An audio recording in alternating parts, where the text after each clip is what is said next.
Ladies and gentlemen, welcome to the #1 wrestling talk show in the whole entire world. This is Ringside With Gio to bring you your Friday night Smackdown review. And this was the debut today of the WWE draft. It usually goes on once a year or once every 2 years. WWE wants to start now here in a brand new direction, especially with Smackdown on Fox. NXT is now live on TV on Wednesdays alongside with AEW as well, which I did my review. I hope you guys really like that video. Give it a like, subscribe on the channel, notifications on, and remember, leave a comment. And I really hope you guys enjoyed that video. But back to here on the Smackdown review. It was a very sports-like show. Joe Buck was there, the NFL on Fox panel was there, I believe that's what you call it. They had many famous people around the show, and whenever like a draft was made, sometimes like let's say for example, Raw picked up Seth Rollins. They would put the camera into a certain room where executives are, and they would like all go crazy. Like remember when Zion Williamson, well not Zion, but when the New Orleans Pelicans received the #1 pick in the NBA draft, and the whole entire place went crazy. That's what it was kind of like. So I like that they gave it a sports-like feel. As of right now, I'm on track with it. I'm on board with it. But I have to continue to see week by week where this is going to go, because I just have to continue to analyze this. I'm not really sure if this is going to be a success. But as of right now, I'm a fan of it. They're giving SmackDown a sports-like feel. And a sports-like feel to me is that wins and losses matter, like AEW. I absolutely love that. That is a perfect sports-like feel. And I'm not saying that SmackDown's like AEW, but it is giving me a sports-like feel, and that is something that is really important to me, especially in wrestling. It's very old school like-ish, and I really respect that. I like that. Now, the show opens up with Roman Reigns versus Seth Rollins. The winner of this match, I believe, they said will be picked first, but this is what I didn't understand. Let's say Roman Reigns won this match, and Raw has the first pick. He's gonna go to Monday Night Raw. So then Seth Rollins is the Universal Champion going to SmackDown. That really didn't make sense to me, but whatever. And so here now is Roman Reigns versus Seth Rollins to start up the show.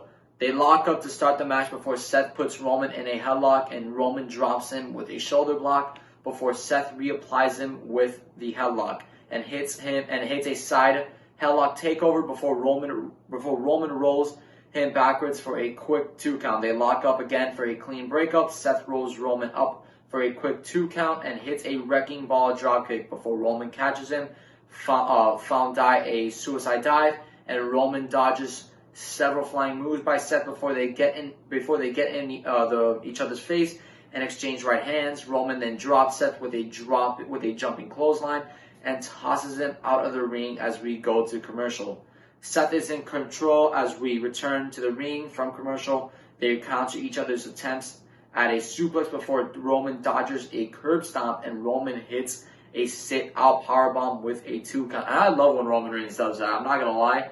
You got to be strong, man. You got to be really strong to do that. Roman Reigns, whenever he does that, this guy's like messing around out there. He's messing around. He just picks you up with one arm. I don't know how he does that. Every time he does it, it's really impressive. Like, you got to be really strong for that.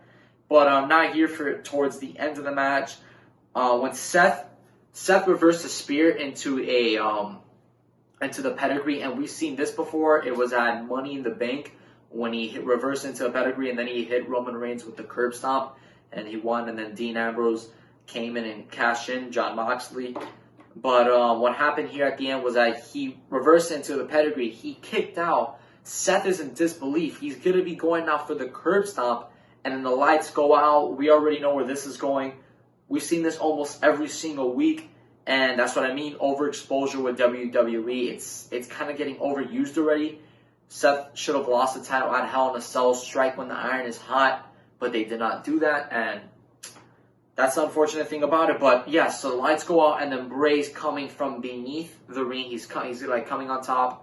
Like if he was like Cain, for example, or The Undertaker, and he puts the mandible claw on Seth Rollins, takes him to he takes him through the hole that was in the ring.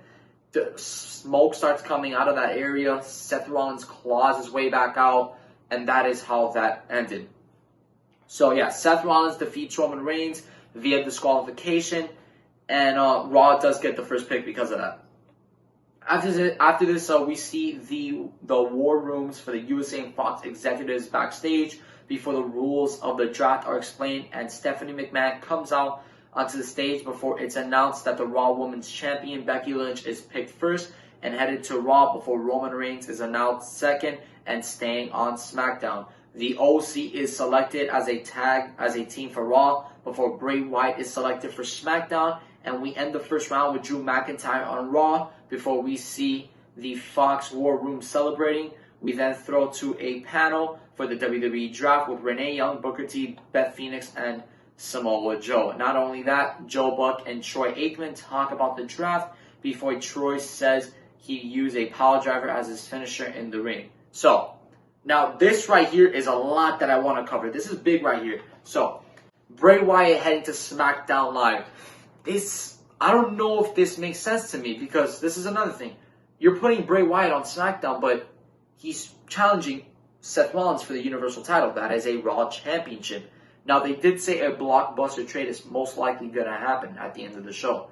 Does that mean the Fiend will be going on into Raw?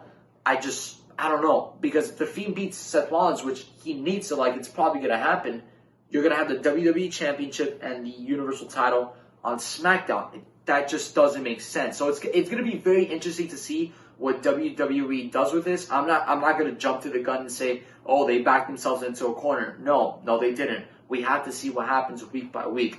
But this should be very interesting. Another thing I want to point out, Drew McIntyre got picked in the first round. Since this is getting now a sports-like feel, since Drew is getting picked in the first round, and you got the commentators like Michael Cole saying that, oh, he's going to be a top star in this business, he's going to be a World Heavyweight Champion someday, I really hope Drew McIntyre gets a big push. I'm talking about a significant push when he comes back to the main roster.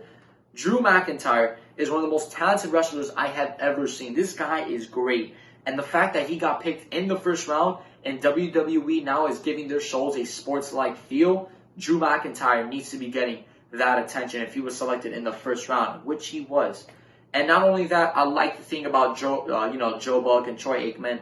I'm kind of a fan of that. But at the same time, I really wish they would give these guys a little bit more WWE knowledge. They were really being they were treating it like if it was an old school show. So Troy Aikman was saying like I said, if he could have a finisher in WWE, it'll be a pile driver.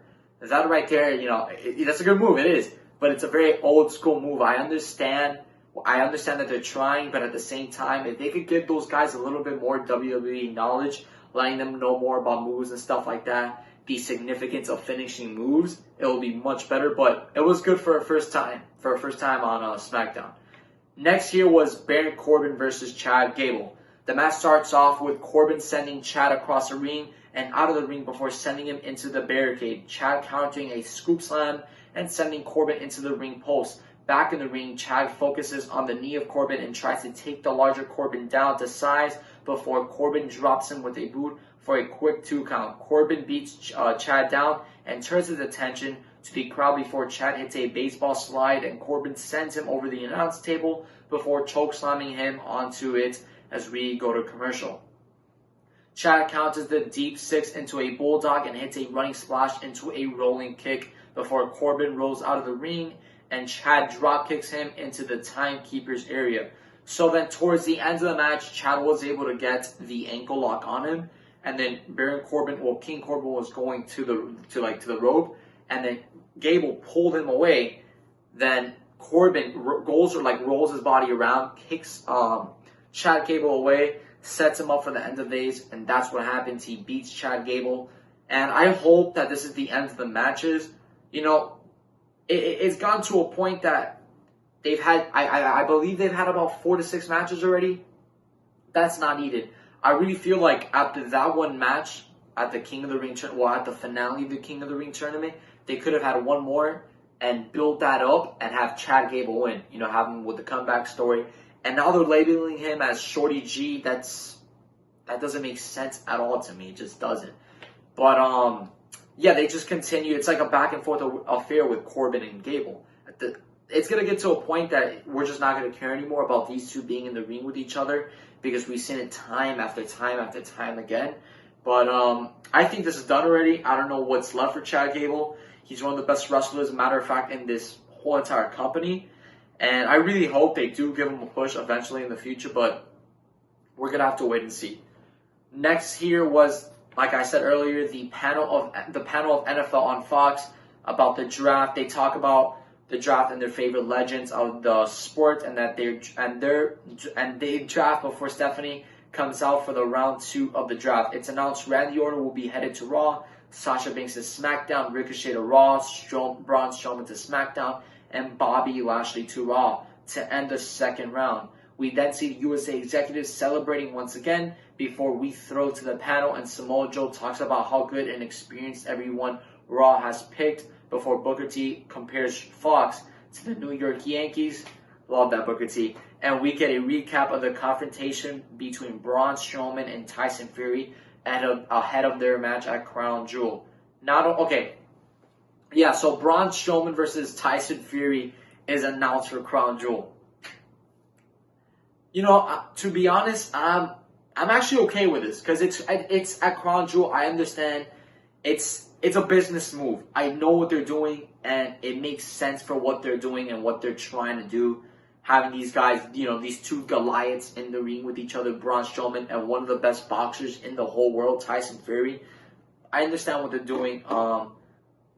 As long as it's happening over there and not like a pay-per-view, like, for example, let's say a Survivor Series or a WrestleMania or Royal Rumble. As long as you're having it in like one of those type of pay-per-views, Crown Jewel, one of those big events that, they really just... I noticed that they kind of just do it for fun and stuff like that. I understand, but next year we get this week's match flow featuring the shocking arrival of Cain Velasquez to WWE, and the match made between Cain and WWE Champion Brock Lesnar at Crown Jewel before Paul Heyman and Brock Lesnar come out to the ring. Paul talks about how most people cower at their fears before saying that Brock fears one thing in life, and that is when Cain defeated him in the UFC, and that Brock has no excuse for the losing that fight, and is testament to how good Cain is. Paul addresses Cain showing up last week and says that Brock embraces and conquers fears and will conquer his fear at Crown Jewel before they're interrupted by Rey Mysterio and Cain Velasquez. Rey throwing up stills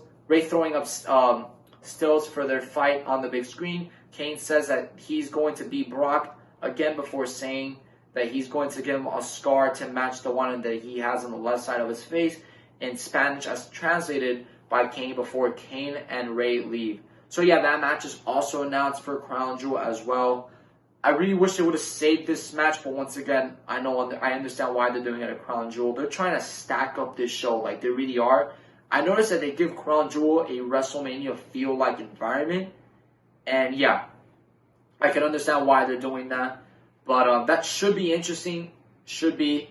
And yeah, but at the same time, what has Cain Velasquez done to earn a WWE championship is what some people will say. But at the same time, this guy's a UFC Hall of Famer. He beat Brock Lesnar already, and it was at UFC, and for the heavyweight title.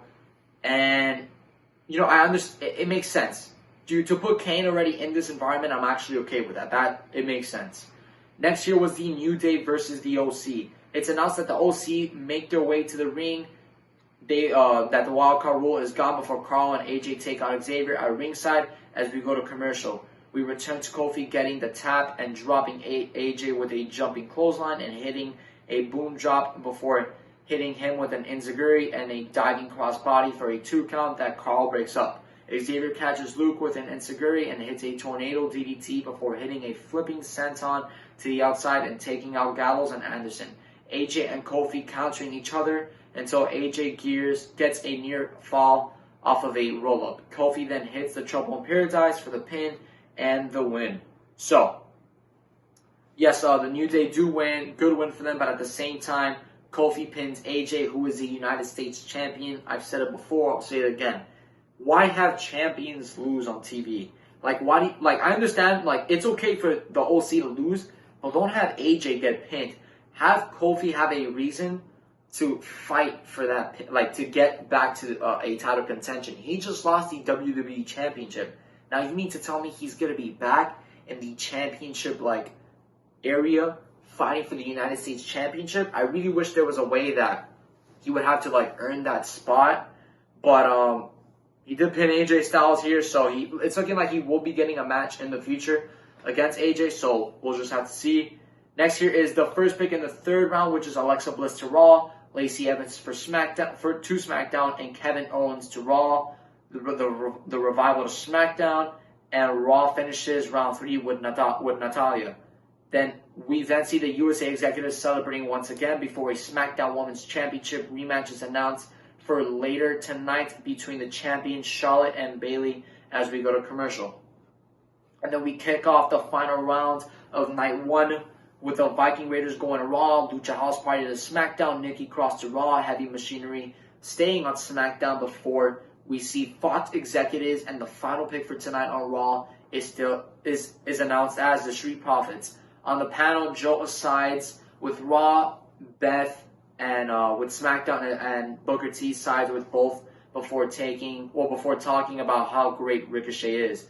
And then we see like a little video package of like a little promo of Tyson Fury and Braun Strowman. Now, I wanted to explain why Samoa Joe is also like on the side. I like that WWE is doing this, an injured list. This is very good. This is very crucial. Like, well, not crucial, but it's very significant to the to the industry by itself. So most of the time when a guy is hurt, like for example Samoa Joe is right now, they usually doesn't get out. We usually find it on Twitter or something like that, or it's leaked. Now the fact that WWE is having an own injured list and saying it's great. I love that. I love that. Does attention to the smallest things, and WWE actually nailed it. They nailed it perfectly right there, and I commend them for that. Good job. Next here is and Elias and Samoa Joe. I don't know if I said Elias is on the injured list as well, but he is. Next here is Charlotte versus Bayley. So before the match, Charlotte makes her entrance here. She gets to the ring, and this is, by the way, for the SmackDown Women's Championship. And Bayley, she comes out with the inflatable arm flailing tube things, whatever they are, and she has something in her mouth. I don't know what it is. I'm actually trying to find out what it is here, and I'm trying to find out. She had like some stick, and it was very sharp at the end. And yeah, it just says with the stick. So she has a stick. It's very sharp at the end. And Bayley would have like a little bit of a hoodie on. She was kind of covering what she was wearing. She was very low key about it, into the heel face, and you'd love to see that. That is great for Bayley. I love that. And she starts taking off those inflatable arm things, and she picks one of them up and just throws it back down. So the match begins with Bayley rushes Charlotte and backs her into the corner before they brawl, and Charlotte hits a neckbreaker before Bayley rolls out of the ring, and Charlotte sends her into the barricade and over the barricade. Bayley then pulls Charlotte down to the rope by her hair and sends the back of her hair into the steps before Bayley gets back into the ring and plays to the crowd as we go to commercial. Then we come back from commercial, and Bayley has Charlotte in a cravat and a side headlock as we come back to the action in the ring before Charlotte sends Bayley off of the apron, and Charlotte hits a slingshot crossbody before tossing Bayley into the ring and chopping her. Charlotte suplexes Bayley and rocks her with a forearm before she starts focusing on the legs of Bayley to set up the figure 8.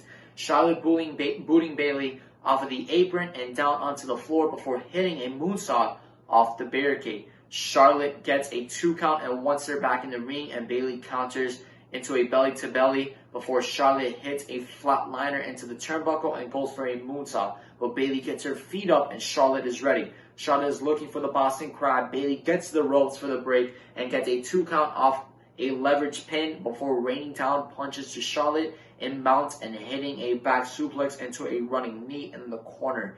Bayley then goes up top and hits a diving elbow drop for a near fall before she throws a fit, and Charlotte hits the natural selection, Bayley countering into a figure 8 into a cradle for the pin, and Bayley wins. So Bayley now is the new WWE SmackDown Women's Champions. After the match, she gets on the mic and says, "Screw all of you to the WWE Universe," and she like she like black flips her her mic like she's Bryce Harper over here or Jose Bautista, but yeah, she just black flipped the mic. She got on with herself. She carried herself out, and that was the end of SmackDown. What I will have to say about this though is Charlotte Flair is a 10-time SmackDown Women's Champion.